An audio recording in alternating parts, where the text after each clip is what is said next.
Salamat po sa malayong sandali sa pagkakataon na pagkuligulayan ng mga salita. Manalangin namin naman yung presensya, kami pagkubayan, bigyan ng puso na receptive, submissive, humble, hindi po ma-clarity of mind, hindi po namin po ma-correlate, hindi po maunawaan, ang katotohanan ng iyahayag, hindi sa lahat na ang magdulot, magdungan ng pagkaunawa para sa kaligtasan. Naway may taas po yung dakilang pangalan sa araw na ito. Magkayabing dalangin sa ngalan ng aming Panginoon Jesus. Amen. Ay kung mga narinig, kung gusto po ninyong lumapit-lapit dito para hindi po ninyong makakita ito ang ating susulat dito mamaya-maya. Meron po akong ito malimit ko rin po na gagamit sa aming church. Ito ang timeline. Kasi we do not have plenty of time. Kasi ang time, merong beginning, meron ding ending. Meron pong panahon na wala pang time. There was a time, ang hirap i-explain na. Meron pong bahagi sa eternity na wala pang time, hindi ko na i-invento ang time. Kailan ba nagsimula ang time? Time started at creation. When the morning and the evening came, that is the first day na nagkaundaw ng araw. So, kailan po nag-start yan? Started at creation. Okay? So, dyan po nagsimula ang time. Ito ang unang araw. Ngayon, mula nung lalangin ang sanlibutan, hanggang sa ating Panginoon Jesus ay may panganak. Palagay po natin, ito na yung kapanganakan ng Panginoong Kristo. Bakit po importante na may connect yan sa kapatayan ng Panginoong Jesus? Dahil sa pagsukat ng mga panahon, ang mga historians, ginagamit yung BC, di ba? Ginagamit ng mga historians yung AD. Paano natin natiyak na ang pagdating ni Magellan 1521? Anong petsang eksakto? March? Kailan dumating si Magellan sa Pilipinas? Aksidente nga lang yan, di ba? Pupunta niya sana, India. Hinahanap yung Spice Island, yung Molucas. And napuntahan niya, Cebu, Bactan. Sa Cebu, no? Doon siya napadpad. Nagustuhan na niya rito. So, the first mass was held in March 21, 1521. Pero dumating sa rito, March 16. Kung parating yung nalilimutan yan, kantahin niyo yung kanta ni Guillame, ano? Loyo Guillame, kanta niya yan eh. Geography, March 16, 1521. And the beings was discovered by Magellan. They were sailing day and night. That is March 16, 1521 AD. Ibig sabihin, 1500 years and 21, matapos na maisilang ang Panginoon. So, doon po sinusukat yan, yung kapanganakan ng Panginoon. So, mula kapanganakan ng Panginoon, bumilang ng 1521 years, saka nakarating si Magellan. So, yung pong point in time, kung kailan isinilang ang Panginoon Jesus, mahalaga yan sa kasaysayan. So, yung mga panahon, bago isilang ang Panginoon, tinatawag yan ng mga BC years or before Christ. Yan ang BC years. Kaya kung susumain natin, yung edad ng mundo, wala nang lalangin ng sanlibutan hanggang sa isilang ang Panginoon. Alam niyo po ba ang haba ng panahon na makukwenta natin siguro sa Bible? If we will base it from the Bible, it is only around 4,000. Now, it will surprise you kasi marami sa atin dito nag-aral sa eskwelahan. When you reach second year in high school, you study biology. Anong sabi ng biology? Gaano nakatagal ang mundo? Millions and millions of years. That's foolishness. Hindi mo ganun katanda ang mundo. It is a very young earth. Napakabata ng mundo. Hindi po ito millions and millions of years. Now, some might say na kalokohan niya sinasabi mo. Paano magiging 6,000 years lang eh? Ang daming diamante sa mundo. Ilang milyon ang kakailanganing taon para makaproduce ng diamante? Sabi nung ilan? Kasi to produce one diamond, it will take millions of years, plus amount of pressure, time, enough pressure, and heat, para ka makaproduce na yung carbon, makakonvert into diamond. Another thing, if you will calculate the travel of light from distant stars, it will take millions of years for the light of the star na makarating ng Earth. Pag sinisilip na sa teleskopyo, napakalayo yan. And they measure it by the light years. Kaya sabi nila, it is impossible na napakayang itong mundo. It could have been millions of years already. Our answer to that is very simple. When God created the earth, kagaya ng pagkakalalam niya sa tao, when He created Adam and Eve, hindi naman nagsimula si Adam na baby, correct? Paano nagsimula sa Adam? When God created Adam, Adam was already grown up. When He took one rib of Adam, ginawa niyang babae, and she called the name of the woman Eve. Eve was already a grown-up woman, hindi siya baby girl. When God said, let there be plants, lumitaw ang mga plants, lumitaw ang mga puno, nagsimula pa sa seedlings? Hindi nagsimula sa seedlings yan. Nung lumitaw ang puno, naglalaki ang mga puno na yan. When God said, well, let there be whales, let there be fishes of the sea, let there be all manner of four-footed animals, lahat yan, mga naglalaki ang mga hayop na po yan, ano? So God created the earth mature. Pero kung susumahin natin ang edad, kung gaano nakatagal ang mundo, it is only 6,000 years. Kasi iaad mo lamang yung mula pa ang anakan ni Kristo sa present natin. Ano ba tayo ngayon? Ang present natin, anong taon na tayo ngayon? 2013 AD. So hindi na tayo BC, AD na, sukat ang panahon. 2013 AD.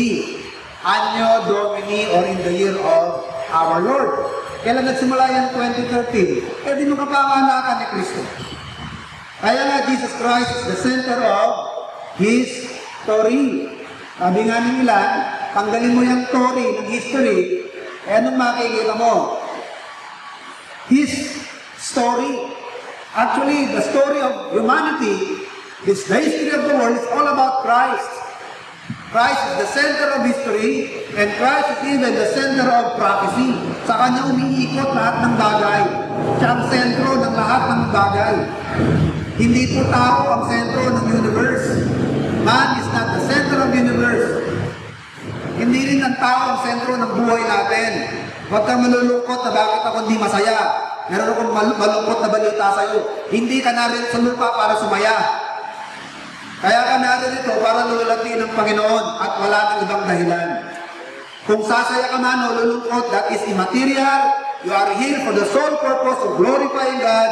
According to 1 Corinthians 10:31, whatever we do, whether we eat, drink, whatever it is, do all things for the glory of God, whether in life or death, lahat tayo ko'y magpupuri sa Panginoon.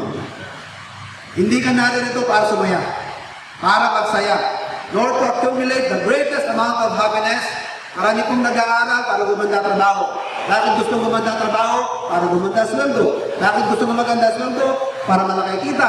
Bakit gusto malaki kita? Maraming mabibili. Maraming mararating. Bakit mo gusto maraming marating? Maraming mabili. Ang bottom line, gustong sumaya. Yan lang ang bottom line niya, gustong sumaya ng tao. Pero pag yan ang ulit mo sa buhay, madidisappoint ka lang. Dahil sa mundong ito, walang lasting happiness. Dahil ang tunay na happiness ay pagkilala mo ang Panginoon.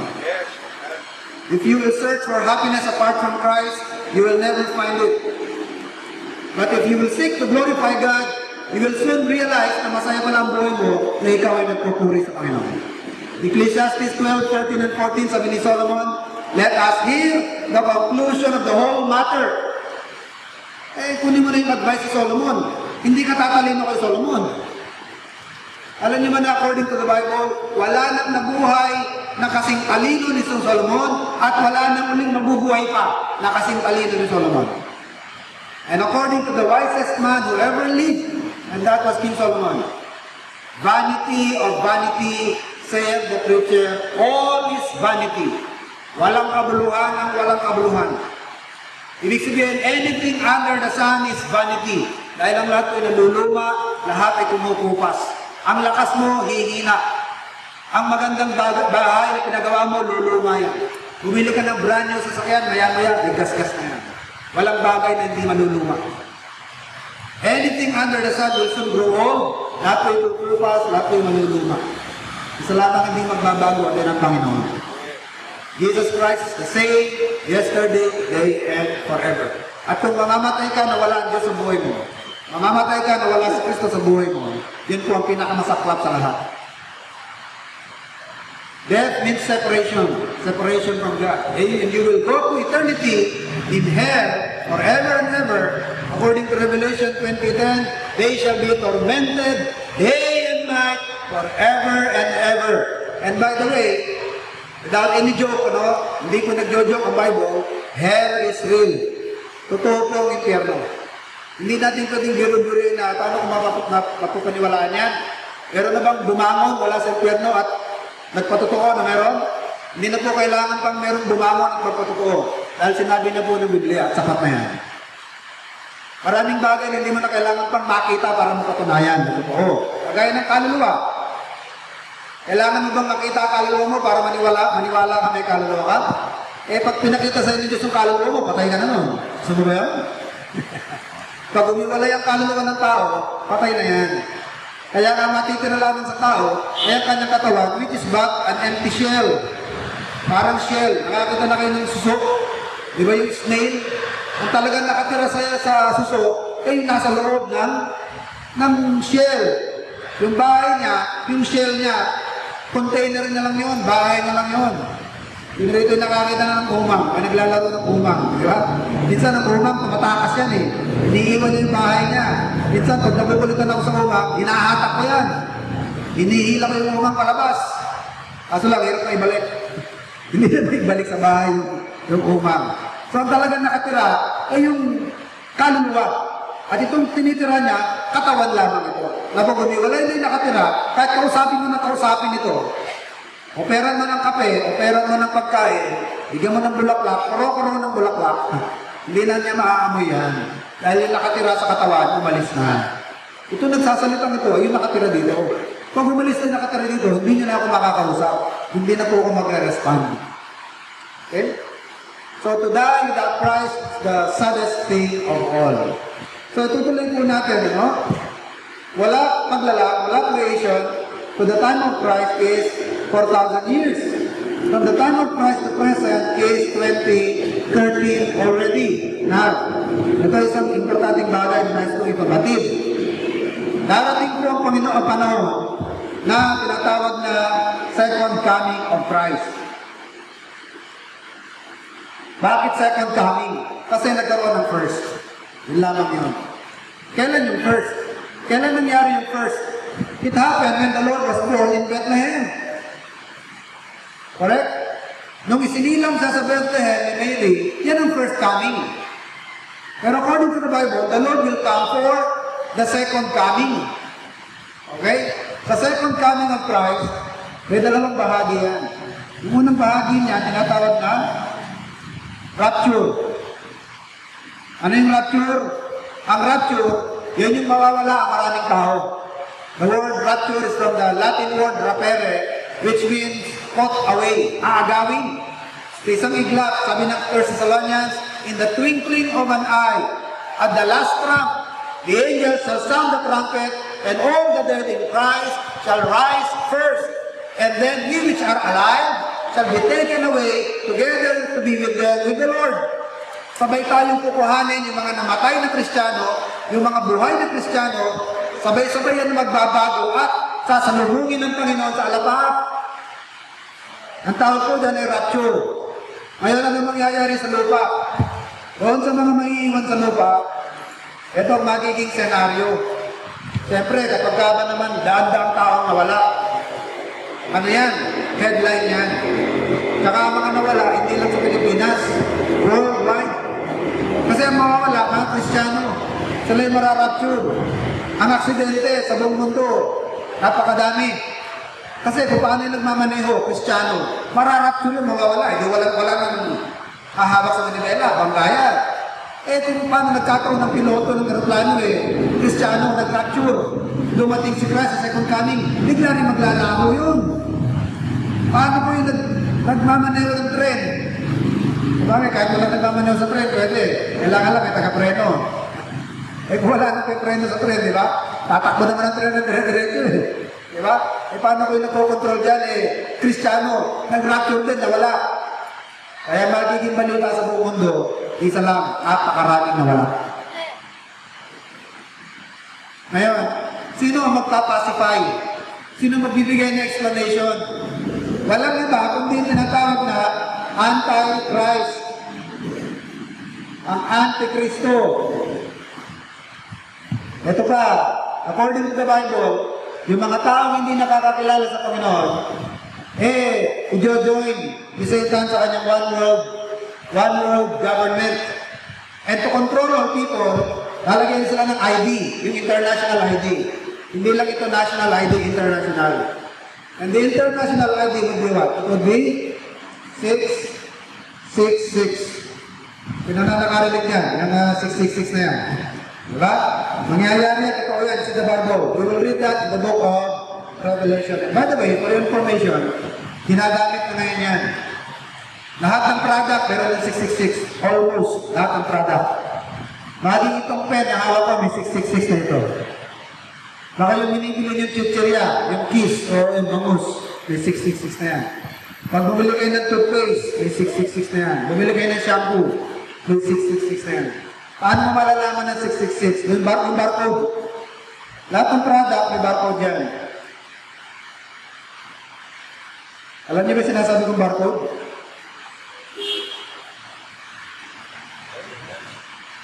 Yan, tatlong mahaba na yan. That corresponds to 36. Itong unang mahaba, yung nasa gitna na mahaba, at nasa dulong mahaba, that's the number of the beast. And the number is 666, the number of man. Darating ang panahon, lahat ng tao na maiiwan sa hindi makakasama sa rapture, para makontrol sila ng Antichrist, at ma-involve sa kanyang one world government, lalagyan ng international ID. At yung mark of the beast na yan, hindi yan tattoo. Hindi yan tattoo. Injectable yan. Kaya itong sinasabi ko, kapag naiiwan kayo sa rapture, gantong-ganto ang mangyayari sa inyo. Magkakaroon ng anunsyo sa lahat ng barangay, ang lahat ng tao kailangan magpa-international ID. At yung 666 na yan, i-inject sa kanang kamay. Dito, i-inject yan. Para hindi na nawawala. Kasi yung card, kung mga card lang, credit card, ID card, mawawala yan May smart card. Pero pagka injected na, hindi mawawala. Either in your forehead, dito, sa pagitan ng dalawang mata mo, kasi maluwag po pwedeng inject yan. O kaya dito, maluwag yan, pwedeng inject. Maliit lang yan, microchip. Pag meron ka niyan, madali kang matrace. Alam, mamamonitor ka kung nasaan ka. Lahat ng information tungkol sa'yo, bank account mo, ilan ang anak mo, kailan ka pinanganak, ilan ang anak mo, ilan ang pamilya mo, sino ang asawa mo, saan ka nakatira, andyan na lahat. Kapag wala ka niyan, wala kang buhay. You cannot do business, you cannot buy, you cannot sell, hindi ka makapasok ng market, hindi ka makapasok ng pure gold, wala kang tatak, wala kang ID. Hindi ka rin pwede mag-negosyo dahil hindi ka papayagan. Kaya lahat ng tao, mauobliga na magpatatak ng 666. And the situation will be like that for how long? For, gano'ng katagal? 7 years. Sa unang 3 taon at kalahati, pagin natin yung 7. Ilan yung 7? Divided by 2. 7 divided by 2. That's 3.5 or 3.5 years. Yung first 3.5 years, mabait ang Antikristo. The Antichrist will be very kind. Kakaroon ng peace. Mayaman ang mundo. On the next half, yung last 3.5, doon na niya ilalabas ang tunay na kulay niya. He will persecute a lot of people. Yung po mga walang tatak, pupugutan ng ulo. Pag nagpatatak ka, binenta mo ng kaluluwa mo kay Satanas. Pag hindi ka magpapatatak, pupugutan ka ng ulo. Kaya kung sakaling maiiwan kayo, anong pipiliin nyo? Magpatatak ka lang para mabuhay o magpapugot ka lang ng ulo? Kung sakali lang na maiiwan kayo, anong pipiliin nyo? Magpatatak ka lang. Pero pag nagpatatak kayo ng 666, ibig sabihin, binibenta nyo na kaluluwa nyo kayo, Satanas. Pero kung ayaw nyo kay Satanas, nananampalataya kayo sa Panginoon, papatunayan nyo yan. Paano papatunayan? Ikakalang nyo yung leg nyo sa, chopping board. Guillotine. Yun yung malaking blade na bakal, ikakalang yung leg mo sa gitna, may nakasalong basket. Sa bagay, painless yun, hindi masakit yun. Wala kang mararamdaman doon. Pag dilat ng mata mo, lawit ka na. Nasa Bible po yun. Sabi ni John the Beloved, Lord, sino ba yung mga tao na yan? Yan yung mga tao na yan. Yan yung mga napugutan ng ulo sa Great Tribulation time. Marami talaga napugutan ng ulo. Kaya tatandaan niyo itong araw na ito, tatandaan niyo itong preaching na ito, dahil ito mangyayari sa lahat ng maiiwan at hindi mararapsyon. Magkakaroon ng pagtatatak, ang mga magpapatatak, binebenta ang kaluluwa kay Satanas. Ang mga hindi magpapatatak, ibig sabihin nananampalataya sa Panginoon Hesus. Pero patutunayan nyo yung mananampalataya na yan, ipapapugot yung ulo nyo. Kaya ngayon, medyo sanay-sanayin nyo. Huwag kayo magpaiwan. Believe in the Lord Jesus Christ. Believe in the Lord Jesus Christ. So after 7 years, the Lord will come back. Yan. Bababa siya muli. This time, meron siyang kasama. Lahat ng mga na-rapture, kasama niyang babalik. Magkakaroon ng digmaan. Tinatawag na Armageddon. Battle of Armageddon. Ngayon po, pinopoise na yung mga kalsada. Lahat ng mga highway, i-ready na yan. Kung baka yung makakita na wala naman negosyo sa disyerto, ginagawa ng highway. Bakit ginagawa ng highway sa disyerto? Lahat ng highway na yan, ang direksyon Israel. Kasi ang Battle of Armageddon, magaganap sa Israel. Bakit tinawag na Armageddon? It will take place in the city of Megiddo. Arma is city, and the town or the city is Megiddo. Kaya city of Megiddo, Armageddon. Hindi ito yung Armageddon ni Bruce Willis na lalagyan niya ng bomba yung meteor para sumabog at hindi sasalpok sa planet Earth. Hindi yun. Ang Armageddon ng Bible, yun yung United Nations laban sa Israel. Tawag kayo magtataka na bakit nasa disyerto naman, bakit ginagawa ng highway? Wala nang mahanap buhay sa disyerto. Kaya nilalagyan ng highway para makarating na Israel ang armies of the world. Because it will be United Nations against the nation of Israel. Pero bago mag-commence yung gera na yan, the Lord will come back together with us, tayo ng mga na-rapture, bababa na kasama ng Panginoon, and we will fight for the nation of Israel. We will fight. Ang kalaban buong United Nations, buong mundo. But according to the Bible, madali lang ang gera. Kasi ang Panginoon makikidigma. Siya ang gagamit ng tunay na laser sword in this mortis time. Hindi rin yung yung sa Star Wars, sino yung magagamit ng laser sword? Hindi ko pa napanood yun, hanggang ngayon eh. Kasi gusto ko talaga Mazinger Z. Mga mortis 5. Nawala na yung Mazinger Z, tsaka mortis 5. Ayoko nang manood kahit kailan ng iba. Kaya hindi ko na alam kasi nung gumagamit ng laser sword, kung mortis 5 lang alam kung gumagamit yan. Balang araw si Jesus Christ, He will use a sword coming from His mouth. Ang espada niya magagamit sa kanyang bibig. Okay? And the enemy will melt, malulusaw. According to the book of Zechariah, ang kanilang mga mata, alalaglag from their eyeballs. Nakatayo pa sila, yung mga skeleton nila nakatayo, pero yung mga laman, alalaglag na. And the nation of Israel will bury the dead for how long? They will bury the dead for 6 months. 6 na buwan. Walang gagawin ng Israel kundi magbubuldoser lang na magbubuldoser ng mga kalansay, ng mga bangkay sa dami ng mga namatay. Hindi ko po kayo tinatakot pero ito po ang pinahayag ng salita ng Diyos na magaganap. Kaya nga matutuwa tayo sa Bible, kasi ang dyaryo, kung ano nangyari ng present, yun lang ang binabalita. Ang mga history books, yung mga nangyari ng nakaraan, pero walang libro na magbabalita sa mangyayari pa lang.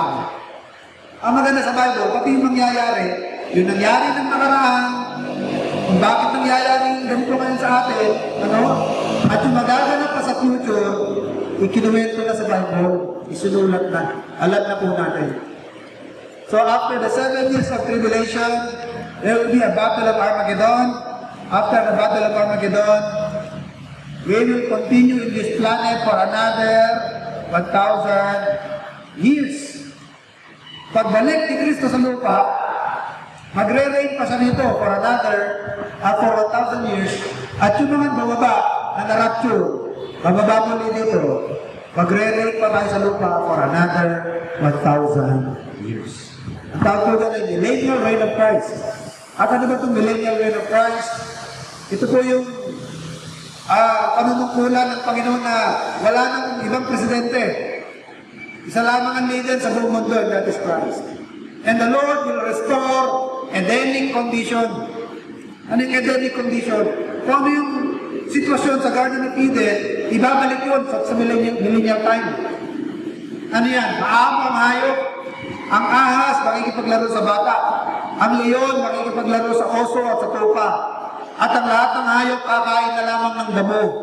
Kakain ng straw. Kahit ang leon, kagaya ng mga baka. Ang lahat ay magiging maamo. Walang mamamatay ng maaga. Lahat ay magiging kasintandaan ng puno ang edad. Aabot tayo ng 1,000 years old. Hahaba ang buhay ng tao. Aabot tayo 1,000 taon. So ito ang millennial reign of Christ. Tinatawag yan na millennium from the Latin word mil and años, mil annum or 1,000 years. And after 1,000 years, si Satan na itinapon sa bottomless pit. Kasi pag simula ng millennium, si Satanas, iahagi sa bottomless pit. Isang balon na walang bottom. Para bottomless, ice tea. Hanggang tumihingi ka, bibigyan ka na bibigyan, bottomless. Si Satan, iulog din sa bottomless na balon for 1,000 years. After 1,000 years, he will be released. I-release siya for another war. Dito, Armageddon, masusunod na gera, Gog and Magog. So, iba pa yan. Iba yung Armageddon sa Battle of Gog and Magog. Pero itong Gog and Magog na yan, sandali po lamang yan. And after that, the Lord will convene court. Haharap lahat ng tao sa tinatawag na paghuhukom. Ito na yung sinasabi ni ito na yung maliit natin narinig na araw ng paghuhukom. At dito sa paghuhukom, hindi dito pinag-uusapan kung pupunta ka sa langit o impyerno. Hindi yan ang issue. Ang iniharap sa araw ng paghuhukom ay para malaman ang degree of punishment. Dahil ang lahat ng maharap dyan, tiyak na impyerno ang patutunguhan. Lamang, kaya sila iharap dyan para matanggap nila ang ayod, para malaman nila yung degree of punishment na ibibigay sa kanila. You will find the record of that in Revelation chapter 20. The books will be opened, and the people will be judged according to their works. Ayon sa kanilang ginawa, doon masusukat ang kanilang bigat ng magiging kaparusahan. Okay?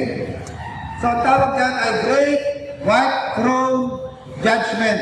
Kaya sabi ng Bible, it's appointed unto men once to die, and after death is what? It is the judgment. At kapag ka natapos ng lahat yan, anong gagawin ng Panginoon? The Lord will scratch everything. Mawawala na itong lahat. Gugunawin na ng Diyos ang mundo, lulusawin niya ito. Wala na ring time, wala na ring day and night, wala nang past, present, future, wala na ring 1 o'clock, wala nang 2 o'clock, wala nang 24 oras, i-abolish ng time. Wala na rin ang mundo. This old earth will be destroyed by God, and God will create a new one. According to Revelation 21, bababa mula sa langit ang isang bagong lupa at bagong syudad ng Jerusalem. The Lord will create a new world. And the world that God will create, walang dagat, wala rin disyerto, walang dagat. Yan po ang ipoprovide ng Panginoon para sa lahat ng mga nananampalataya sa Kanya. And then when that happens, pag dumating na po yung new earth and new heaven, bagong lupa, bagong langit, wala na pong time. Ang meron lamang po ay eternity. Walang hanggan. And we shall be forever with the Lord. Ngayon, alam na po natin, no? Alam na natin kung ano mangyayari. O ano ngayon? Alam na natin. Diba? Ano ngayon ang epekto sa atin yan? Pasalamat tayo, no? Sa kabalitan ng Diyos, binigyan na tayo ng liwanag. Ang salita ng Diyos ay liwanag sa aking mga paa at tanglaw sa aking landas. Psalm 119 verse 105, Thy word, the Bible, is a lamp unto my feet and a light unto my path. Ito po ay nagbibigay sa atin ng kaliwanagan. Paano mangyayari sa inaharap? Hindi mo na kailangan maghanap pa ng makukulang para basahin sa iyo ang kristal at silipin sa iyo ang kristal, manang bola. Ano bang mangyayari sa kinabukasan? Babasahin ang kristal. Hindi na po natin kailangan yung tagagabasa ng ating palad o babasa ng baraha para sa atin para malaman kung ano mangyayari sa inaharap. Kinuwento na ng Diyos kung ano mangyayari sa inaharap. Hindi ito malabo. Napakalinaw kung ano magaganap. Pinakita na sa liwanag ng salita ng Panginoon. Babasahin na lamang natin yan at paniniwalaan. So in our part as Christians, anong effect nito sa atin? Ang dapat effect nito sa atin, at dapat maging response natin dito, kailangan lalo tayo maging active. Manatili tayong maging tapat sa Panginoon. You should all the more remain faithful. What else? Yung holy meeting natin. Sikapin natin mabuhay ng banal at hindi tayo marungisan ng makasalanan ng mundo ito. Sikapin natin mabuhay ng banal sa marumi, liko at makasalanan sa lubot at dahil babalik ang Panginoon. Tayo nga pag umalis sa magulang, di ba? Alam natin parating na, nililinis natin ang bahay. Ayaw natin makagalitan. Ganon din tayo. Alam mo nang pabalik ang Panginoon, inaayos mo na sarili mo.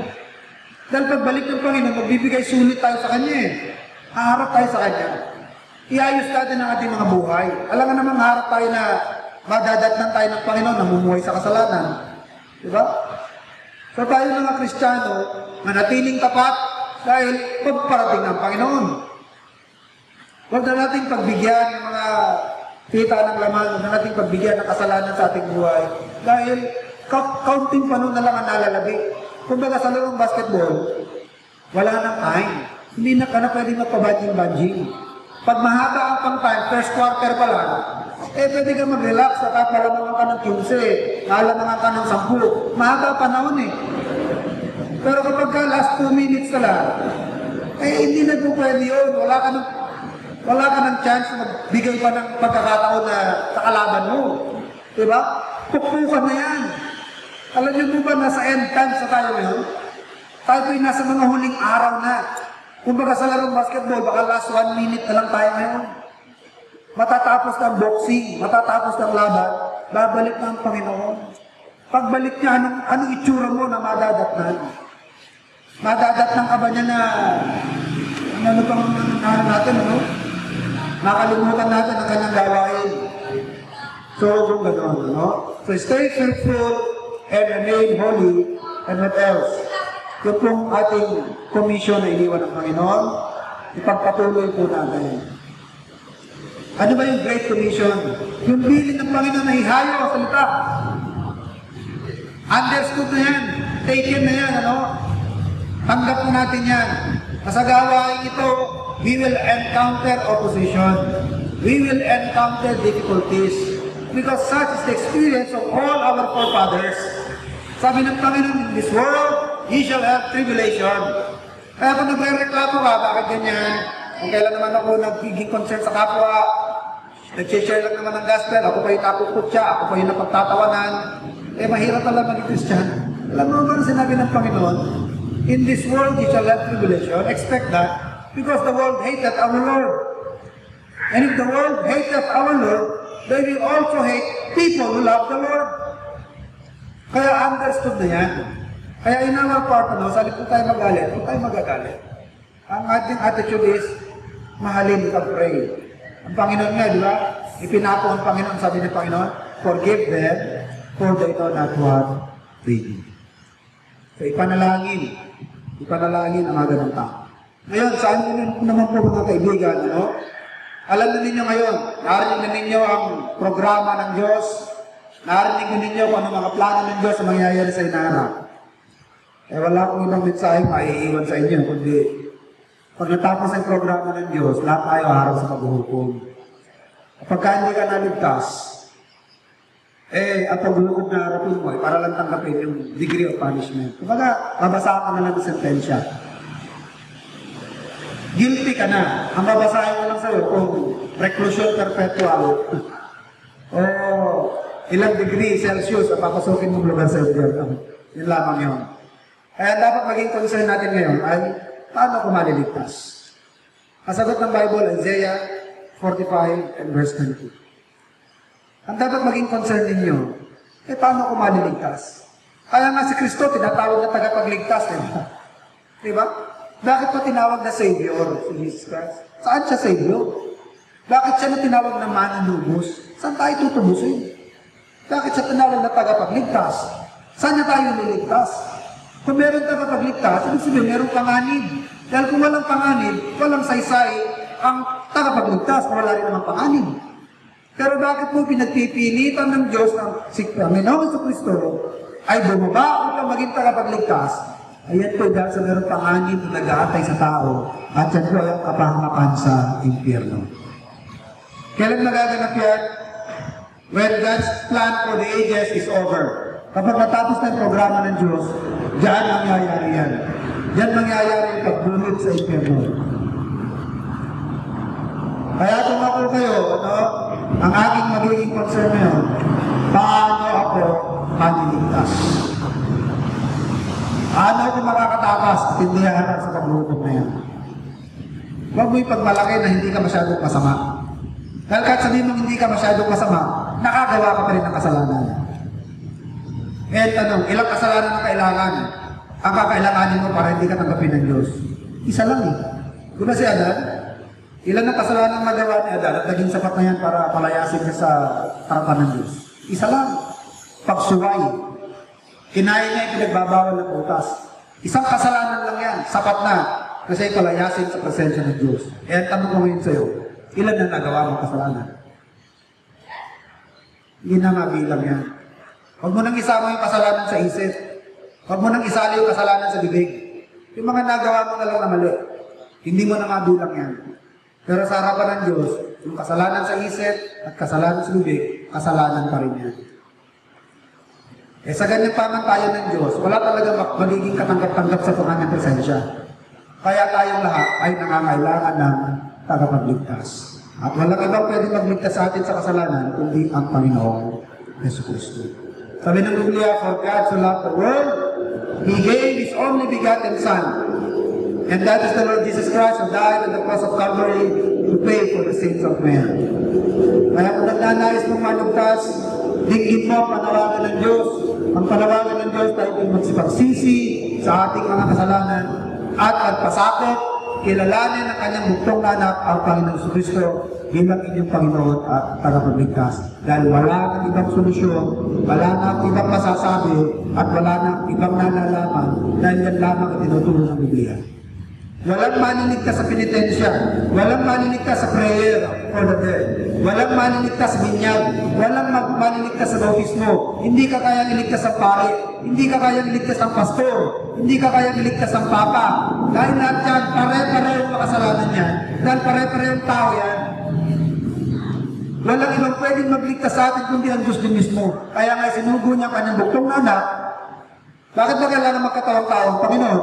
Dahil wala na ibang pwede magligtas kundi Diyos. Pero para tayo niligtas ng Diyos, kailan mabuhos ang dugo? Wala naman dugo ang Diyos, because ang Diyos ay Espiritu. Kaya kailangan magkatawag-tawag kami ng Kristo para mabuhos ang kanyang dugo. Dahil siya magiging laman, magiging tao. Bubuhos ang kanyang dugo. Dahil sabi ng Hebrews 9:22, without shedding of blood, there is no remission of sins. Pag walang pagkabuhos ng dugo, walang kapatawaran sa kasalanan. Kaya huwag na natin pagtalunan, huwag na natin pagdebate na maliligtas tayo na sa sarili nating paraan. Walang ibang paraan. Except the blood of Christ. There is no other way except Christ. Sabi niya na John 14:6, Jesus said, I am the way, the truth, and the life. No man cometh unto the Father, but by me. Walang sino mang makapaparoon sa Ama kung hindi sa pamamagitan ko. So if you want to be saved, if you want to be forgiven from your sins, you want to go to heaven when you die, isa lamang ang paraan. At yan po ay ang ating Panginoong Jesus. Pagsisihan mo yung kasalanan, magpasakop ka sa Panginoong Jesus, kilalanin mo siya bilang iyong Panginoon at tagapagligtas. Dahil po lamang, piniling ko tayo natin tumayo, tayo magtapos sa ating manalangin. At mamaya po, matapos ang ating panalangin, meron po kami na-click na munting snacks na pinrepare para sa ating lahat. So, salamat po sa panahon na inyong binigay sa pagkikinig sa Panginoon. Tayo po yung manalangin. Dakilang naming Diyos, mahabaging Ama, salamat po sa kapahayagan ng salita. Salamat po, Ama, sa malayang sandali at sa lugar na pinagkaloob na mapagdausan ng gawain ito. Salamat po, Ama, sa bawat sa namin dinako. Namin po nakabahagi, Ama, sa gawain ito. Pagpalain mo po nawa ang salita na nahayag sa aming kalagitnaan. Bless mo po na sana po, Ama, ito yung magbunga ng kaligtasan sa mga wala pang pagkakilala sa Panginoon Jesus. Natin niyo po aming pag-uwi na may pagkating aming ligtas sa aming mga tahanan at pagpalain sa mga nalalaging mga gawain pa namin sa mga hapon ito. Basbasan niyo rin po, Ama, ang munting salusalong aming niyanda para sa kalakasan naming katawan. Sa inyo po namin binabilig, lahat ng puri ko sa salamat, lahat po, Ama, ang dalangin sa ngalan ng aming Panginoon Jesus. Amen. Pagtulong-tulungan po natin yung pamahagi